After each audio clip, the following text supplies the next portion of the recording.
नमस्कार, प्रमिला रेसिपी चॅनलमध्ये सर्वांचे स्वागत आहे। आज मी करत आहे पनीरची भाजी। तर त्यासाठी मी घेतला आहे 1 टोमॅटो, 4-5 कांदे, 4 हिरव्या मिरच्यामध्ये काही लाल 4 मिरच्या होत्या त्या घेतल्या, लसूण घेतला आणि कोथिंबीर। तर कांदा असा चिरून घेते, टोमॅटो चिरून घेते आणि तव्यावरती तेल टाकून सर्व मी भाजून घेत आहे। अशा प्रकारे खडा मसाला टाकते, थोडंसं खोबरं टाकून भाजून झाल्यानंतर मी ते काढते आणि त्याच्यावरती मी पनीर भाजण्यासाठी फ्राय करण्यासाठी ठेवून देते।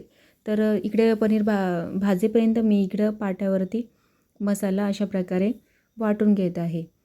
तुम्ही बघू शकता अशा प्रकारे मी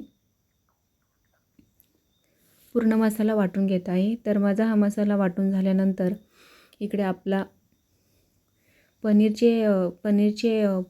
फ्राय होत आहे।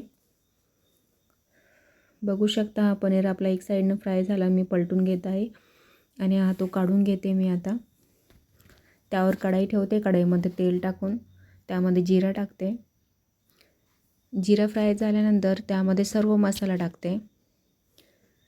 तो हलवून झाल्यानंतर तो पाट्यावरती वाटलेला मसाला टाकून हलवून घेते आणि थोडं तेल सुटेपर्यंत त्याला भाजून घेते।